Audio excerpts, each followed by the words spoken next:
Let's see what becomes of his dream. Okay. People think that if they mess with you, they could block your dream. But the God that you serve is such that regardless of what they try to do, the dream gonna work. Mm-hmm. I need somebody to open their mouth and declare, my dream is gonna work. My dream is gonna work. It's gonna come to pass. So you've got to do point number one, as I said, ask yourself, who is your they?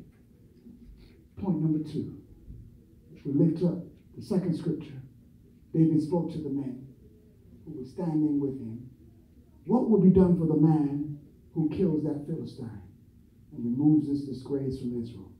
Just who is this uncircumcised Philistine that he should defy the armies of the living God? The troops told him about the offer, concluding that this will be done for the man who kills him. You're going to get Saul's daughter, his wife, and you're going to get a whole lot of money and land and property, and you're going to be prominent in Saul's army. David's oldest brother, Eliab, listened as he spoke to the man, and he became angry with him. Why did you come down here? Who did you leave with those few sheep? Point number two. Point number two. Make God and your good your motivation and inspiration of they. Let me say it again. Make God and your good your motivating and inspiring they. Remember who got you going in the first place. Y'all remember the story of David? Y'all remember the story of David? David was a nobody shepherd boy until God told the prophet, go to his house. I've chosen him. No, some of y'all missed it there. David wasn't looking to be king. God was looking for him to be king. He was minding his business. So when you get to a season in your life when you got a whole lot of theys around you, remember who started you going in the first place. Not the theys. God did. Because God, not even the prophet, it wasn't the prophet, it was God. Samuel was crying over Saul. God tells Samuel, shake yourself. Why are you moaning over Saul? I've already chosen a replacement in Jesse's house. He does not even name David. He names David's father and says, go over to that house. There's a choice that I made in that house, and you just got to get to that house. And the reason God did it that way was because of the insignificance that David had in that house.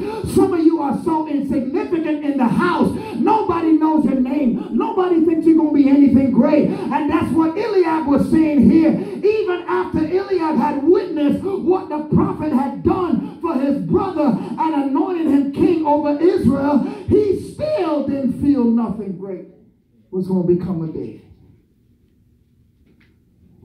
That's why I go back to when I taught that a while back. He anointed him, Samuel did, but he never proclaimed what he anointed him. All he did was anoint him. We know he anointed him king because we are reading the story. But when he anointed him, he never said, you are the next king of Israel. The text never says that. He says he anointed him. And it says, when he anointed him, he left. The prophet left.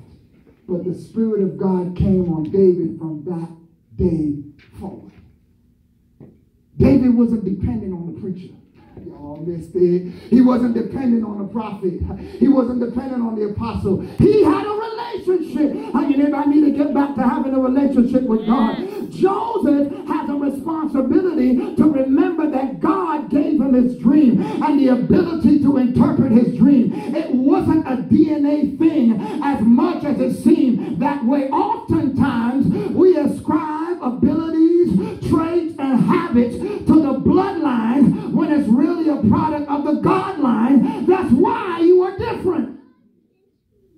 Why are you different? I tell your neighbor, I'm different. different. I know I look like my brother and my sister, but I'm different. I know I look like my mommy and my daddy, but I'm different. I know we all go to church, but I'm different. I'm anointed. I'm called to do something else. David was sent to the armies by his dad, D-A-D. But it was God, G-O-D, that orchestrated the entire situation. Remember the first time we hear about David, it was God. It wasn't Samuel. It wasn't his father. It wasn't his brothers. It was God. The first time you opened up your eyes and got out of the pit, it was God that spoke to you. Hallelujah. The time you got out off of the corner, you had failed and fallen. You thought God ain't got no use for me. But for some reason, you woke up on a Sunday morning and you said, I'm going to go back to the house of the Lord because there's a word for me. And when you got to the house of the Lord, even though condemnation was on your mind, every step you took closer to the house, when you got to the house, you realized that the Father was looking for you and saying, come, come, come. And he ran to meet you. He shortened the distance. I come to tell somebody this morning, you might be far away from God in your mind and in your heart, but if you make up in your mind and in your heart, I got to get back to my Father, he'll shorten the distance for you. I've come this morning now, point number 3, and I'm done. John's gospel says at dawn, he went to the temple again, and all the people were coming to him. He sat down and began to teach them. Then the scribes and the Pharisees brought a woman caught in adultery, making her stand in the center.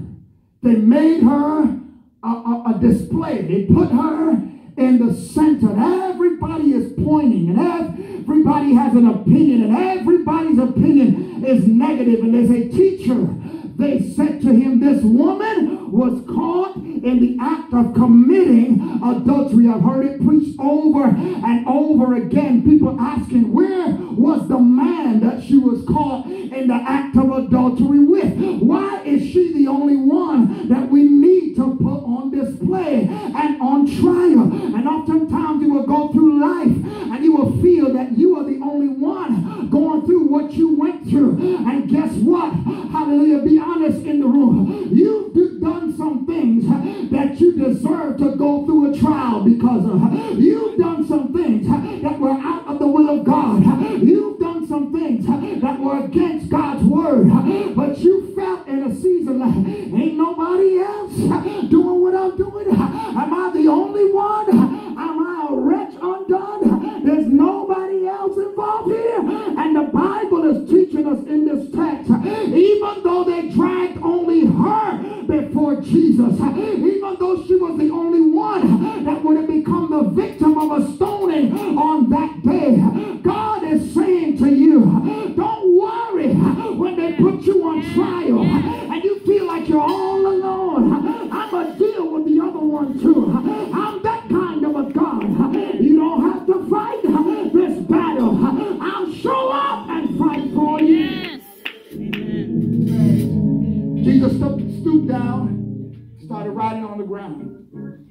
When they persisted in questioning him, he stood up and said, he that is without sin, you be the first one to throw your stones. The Bible says, from the oldest to the youngest, stones started dropping to the floor. Dust is rising from the ground, and silence as everybody leaves. God is saying, when the dust settles, hallelujah, I'll be there with you. Amen. Thank you. And what I feel and what I think is the only thing that matters. That's right. That's the name of God. Amen. I don't care what situation you're in the middle of this morning. I'm done. When you feel attacked.